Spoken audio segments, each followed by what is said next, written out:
They came through the sky like God descending, shards of obsidian against a bruised atmosphere. The alien warlords of the Carthage Dominion, lords of conquest across 9 spiral arms, had set their sights on Earth. Not the Earth of bustling cities and blue oceans they'd seen in old intercepted broadcasts, but the Earth that remained now, burned out, overgrown, scarred from the wars humanity had lost. Their ship hovered above the tree canopy, like a cathedral of malice, engines rumbling with contempt. From its belly spilled tall, armored beings, exosuits shimmering with lattice-like armor and cruel elegance. Four-armed and silver-eyed, they laughed, mocking, baritone laughter that rolled through the forest like thunder. "Is this the last world?" said one, his translator crackling through the damp air. These creatures once defied the Acarans. They resisted the Zelf. Now they cower in the moss. They walked in formation through the ruins of what had once been a human military outpost, now little more than a skeleton of concrete and steel. Weeds grew through cracks in the ground. Crates rusted in place. A twisted helipad creaked in the wind.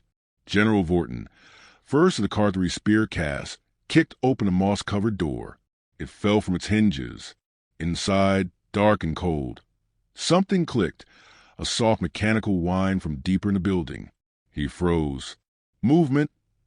asked Sub-Commander Kirks, turning. Vorton waved him off. "A rodent. This world is full of echoes."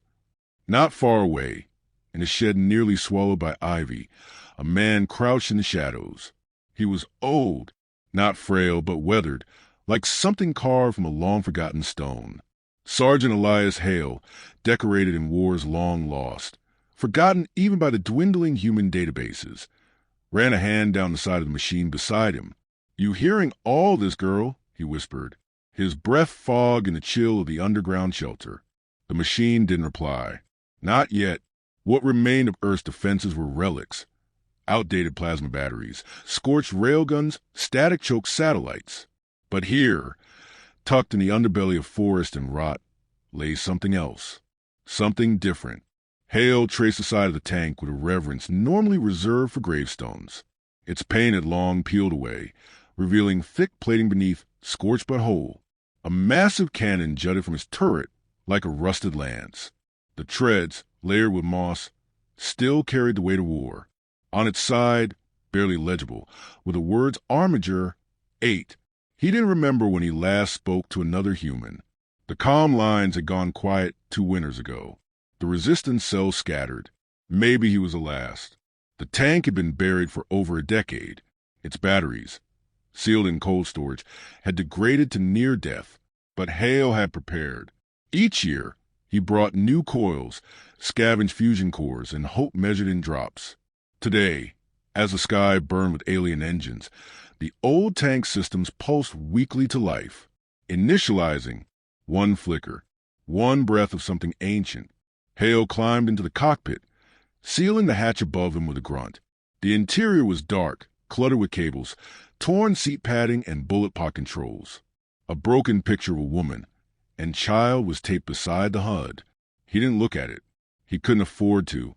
"Come on," he muttered. "Just one more fight." Outside, the warlords moved through the trees, laughing as they crushed fallen human tech beneath their feet. One paused, peering into shadows. His sensors caught something, a faint heat signature. "A ground vehicle," he said, puzzled. "Scrap," Vorton answered, disinterested. "This planet's full of old toys." But the sound that followed silenced them. A deep, grating groan, metal on metal, gears turning after years of stillness. The trees shuddered as something massive moved within them. Crows burst in the canopy in a black cloud. The warlords turned. From the undergrowth emerged a silhouette, broad, low, brutal. Its turret swung lazily, as if waking from a long slumber. The treads, choked in vines, tore them apart with each thunderous grind. The warlords stared. Then they laughed. One raised his arm and began broadcasting to his ship. "Primitive Earth artillery has been spotted, likely ceremonial or automated, beginning disassembly." Inside the tank, Hale adjusted the targeting scope. The screen blinked. Target acquired. The laugh caught in his throat as the barrel adjusted. Aiming not at the warlord in front, but at the sleek command skiff hovering behind the trees. Fire control locked. Magnetic rail capacitors charged. 87%. Let's give them something to talk about, Hale growled. A blinding flash erupted from the tank's barrel. The shell tore through the trees in a straight, unforgiving line. Leaves burst into flame. Bark split. The alien skiff exploded midair, a blossom of metal and screaming energy. The shockwave knocked Vorton and his squad to the ground. The laughter died. Smoke curled around the tank as it advanced, slow and implacable. Another shell slid into the chamber.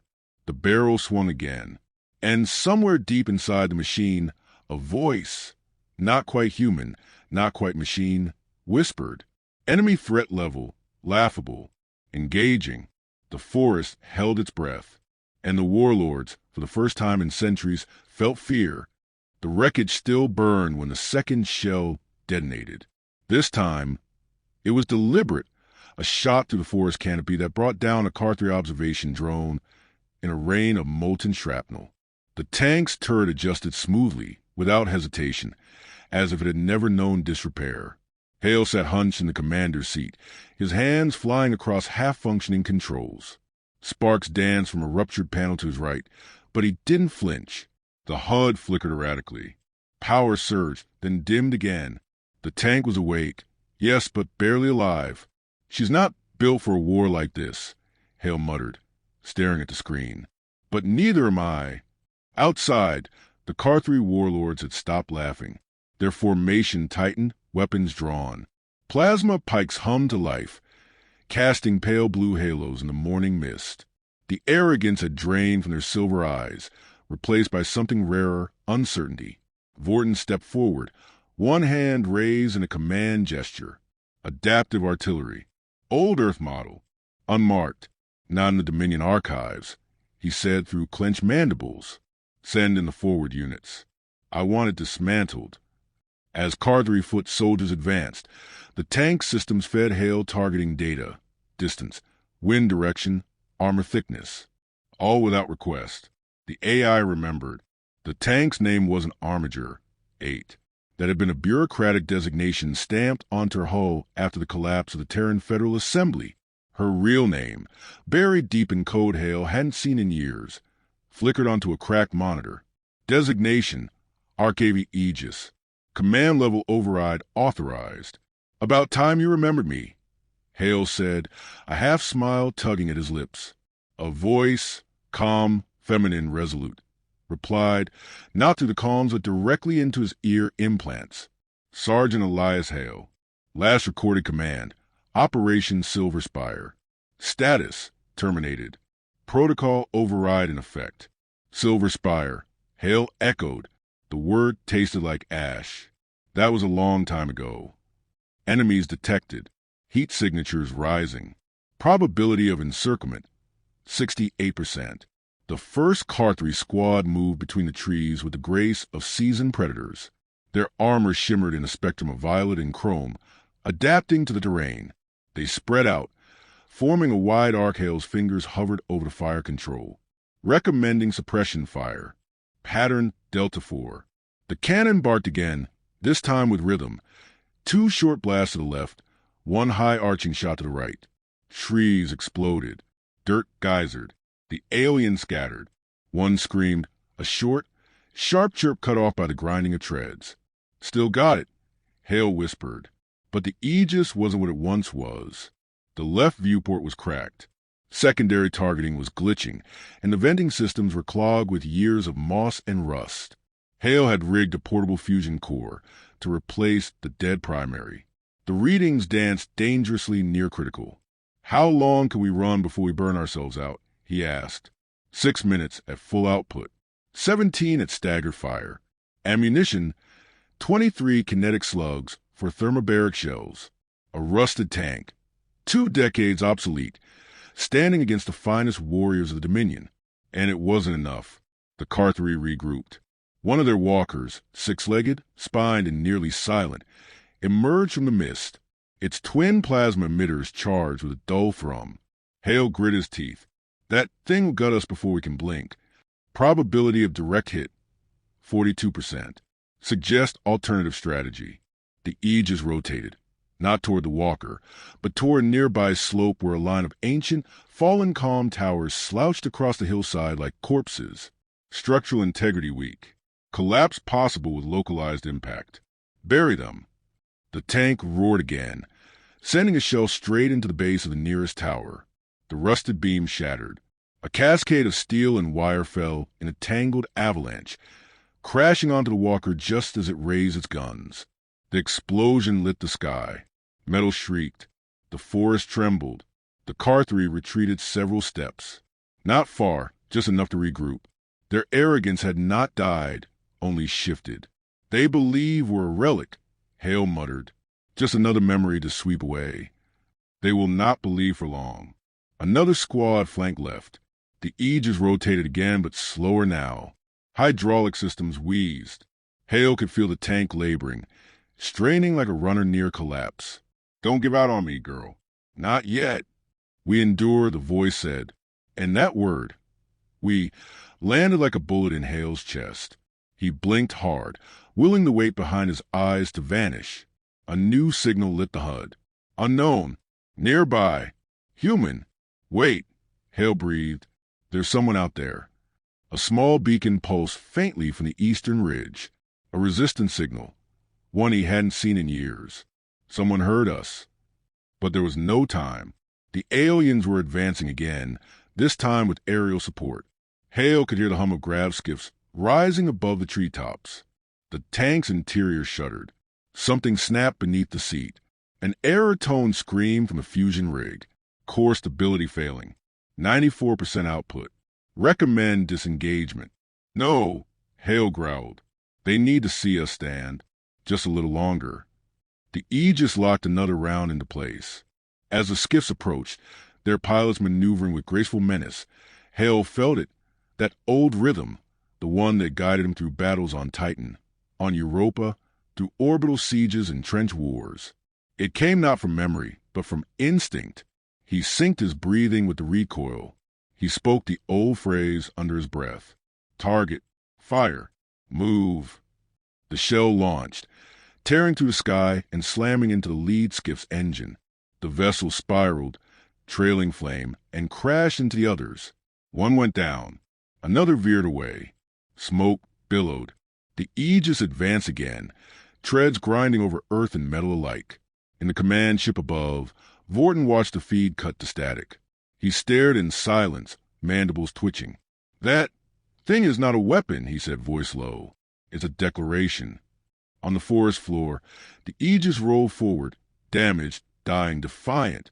And in the distance, the faintest echo of human voices carried on the wind. Someone had heard. They were coming. The forest was alive with echoes, shouts, distant impacts, the hiss of plasma, the low rumble of a wounded tank that refused to die. Sergeant Hale could barely keep his eyes on the flickering displays. The Aegis was venting heat through makeshift ducts, and the fusion core's pulse had begun to stutter, like a failing heart. Outside, the Carthree pressed harder. Infantry lines now flanked both sides, tight formations moving through the undergrowth with a discipline that spoke of centuries of military conquest. Overhead, new drones swept low, scanning for weak points, relaying target data to heavy artillery inbound from the mothership. Incoming ordnance, the AI warned. Precision strike expected within 34 seconds. Then we move, Hale growled, pulling hard on the manual control. The tread screeched, dirt churned, and the Aegis lumbered forward into thicker tree cover, groaning under its own weight. Damage threshold nearing maximum. Starboard stabilizer failing. Just give me eyes on that signal. The one on the ridge. Adjusting course. A shell slammed into ground behind them, tossing the tank forward. The shockwave rattled bolts loose from the ceiling. One of the monitors sparked and went dark. Blood trickled down Hale's temple from a fresh gash, but he didn't slow. They want to wipe the memory of us, he said. Make it like we never fought back. But we did. We are. The tank crested the ridge of crawl, crushing brush beneath its treads. And then, through the haze, a silhouette emerged, half buried under camouflage netting, holding a battered signal repeater aloft. A young woman, Maybe 19. Her eyes were wide with disbelief. Hale blinked, unsure she was real. She didn't flinch at the sight of the Aegis. She stepped forward, pressed a hand to the hull. "You're him," she said. "The one on the old recordings. The ghost of Soria Plain." Hale opened the hatch and squinted at the sky. Smoke stung his eyes. "I used to be." "They told stories about you," she said breathlessly. "Said you died holding the Iron Strait, that your tank kept fighting even after the others burned. I almost did." He offered her a hand. "What's your name?" "Lena." "Lena, we don't have time for stories. Do you have a team?" She nodded, pointing toward a hollow in the hill. 8 of us, 2 with weapons. Rest our comms and medics. We've been tapping old defense lines. Trying to raise someone. Anyone. You found someone. Another impact shook the ridge. Trees split. Dirt fell in sheets from above. Multiple hostiles converging, the AI reported. They've triangulated the distress signal. Hale ducked back into the tank and triggered the side panel release. With a hiss, a maintenance hatch opened near the base. "Get your team in. Load what you can. The Aegis doesn't have much time left, but she can still carry. You want us to ride in that thing?" "She's saved more lives than you'll ever count," Hale said, "and she still has teeth." Within minutes, Lena returned with the others, lean, soot-covered fighters and frightened youths dragging crates of salvaged munitions and gear. They climbed into the tank in silence, every one of them glancing around like they'd stepped into a myth. In the cramped interior, the AI pinged each of them with retinal scans. Biometric data logged. Civilian designations. Resistance cell Theta 9. Command protocol enabled. "Feels like we're waking up a god," Lena whispered. Hale didn't smile. "No gods here. Just ghosts." He sealed the hatch and pushed the tank forward. The Carthree weren't retreating this time. They were closing in, confident in their overwhelming numbers. The tank's treads ground into the soil, its damaged core surging to keep pace. One drone descended low, too eager, and was vaporized by a snapshot from the Aegis coaxial railgun. Inside, Lena stared at the targeting HUD. How is it even doing this? The systems, they're thinking faster than anything we have. "She's not just a machine," Hale said. "They called it predictive war logic, adaptive learning. She fought in real time, learned from every shot, every retreat, every death. Sometimes she knows what to do before I do." Another tremor shook the tank. A glancing plasma hit, skimming across the turret. The air inside filled with acrid smoke. "Status." Hale barked. "Core at 76%. Hull integrity falling. Shields non-functional. Ammunition, 11 kinetic slugs, 2 thermobaric shells. Time to show them the old way." He angled the Aegis toward the shallow pass ahead. Natural choke point. One entrance. Limited mobility for flanking forces. The perfect kill zone. The AI responded without instruction, adjusting the cannon's elevation. Recommendation: use final thermobaric round. Set trap. Collapse entry behind hostile line. Do it. They reached the pass. Hale reversed the tank into a half-buried position among the rocks, camouflaged by decades of debris. "They'll come through the choke expecting to sweep us aside," he said. Lena sat beside him, rifle clutched in her lap. "What happens when we fire that shell?" "Everything behind us turns to glass." The tank went silent, waiting, listening, and then came the sound marching, not clumsy or cautious, but confident. The Carthree had taken the bait. Hale whispered to the tank, "One last stand, old girl." The AI didn't answer. It didn't need to. The cannon fired. The explosion painted the ridge in fire. The forest howled. The pass collapsed. When the smoke cleared, the mouth of the valley was gone, sealed in rubble and flame. Inside the tank, the survivors sat in stunned silence. The Aegis lights dimmed, flickering like a dying star. But it still moved, still alive, still ready. And somewhere far above them, aboard the Carthree command ship, Vorton stared at the seismic readings with growing dread. Something ancient had awakened on this broken world, and it did not fear them. Night fell in smoldering shades of ash and ember. The The forest no longer whispered. It moaned. Smoke coiled like ghosts around broken trees and cratered earth. The Aegis crouched at the edge of the collapsed pass, hull blackened, heat venting in slow pulses, like the breath of some massive beast sleeping with one eye open. Inside, the silence was heavier than steel. Sergeant Hale sat motionless at the command seat, his hand resting gently on the cracked console. Every nerve in his body ached. Blood crusted at his temple. The tank's interior lights had dimmed to conserve power. The others, Lena and the remnants of Resistance Cell Theta 9, sat scattered through the cabin, watching him, but saying nothing. They knew they were alive because of this relic, and because of the man welded to its seat like a shadow from a war they had only heard about in whispered stories. The AI's voice broke the silence. Faint, slower, remaining power reserves, 14%. Fusion core deterioration accelerating. Hale exhaled through his teeth. She's not going to survive another fight. Lena stepped forward, crouching beside the console, but she bought us time. No patrol for hours. We can move the wounded, regroup, plan. I didn't plan to survive this long, Hale muttered. You did more than survive. Her voice cracked but held firm. You showed us it was possible to fight back. He looked at her then, really looked. Dirt streaked her cheeks. Her hands trembled faintly, but there was fire in her eyes, not the kind born of vengeance or fear, but purpose, unbreakable. He recognized it because he'd seen it once before, in himself, in a younger time. She's dying, he said, nodding toward the tank, and she won't restart once that core dies. Lena stood, turning toward the others. Then we use the time we have. We dig in, send scouts. We don't vanish into the trees like prey. Not anymore. The tank's sensors pinged weakly. A signal, faint, distant, bounced off the upper atmosphere. Hale narrowed his eyes at the flickering monitor. That's not a Carthree signature. Signal matches decommissioned Earth Alliance frequency. Origin unknown. Reinforcements? Lena asked. No, Hale said slowly. There haven't been reinforcements in 20 years. The ping came again. Stronger this time. Intentional. Somebody heard the shot, he murmured. Someone's listening.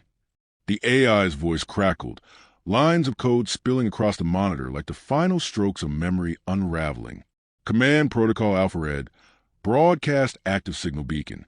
Final message authorization pending. Hale paused. His throat was dry.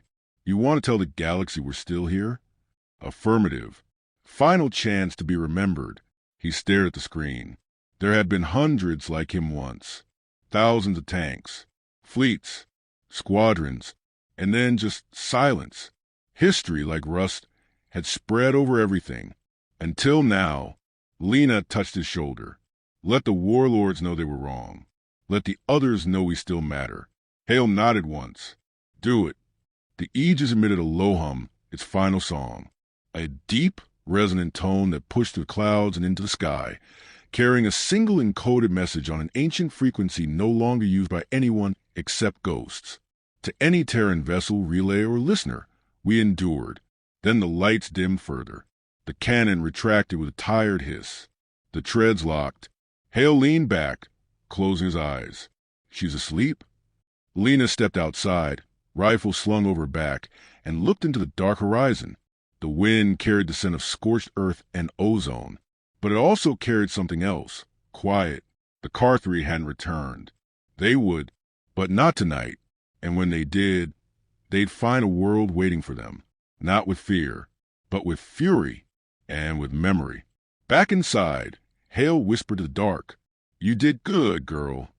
There was no answer, but none was needed, because even if the Aegis never moved again, her echo had already been loosed into the stars, and someone, somewhere, would answer, even if it took another 20 years, even if it took 100, because warlords may conquer worlds, may raise cities and rewrite history, but a single shot fired by a rusted tank through a wall of trees could still reach across time like a scream from forgotten, and that scream had now been heard.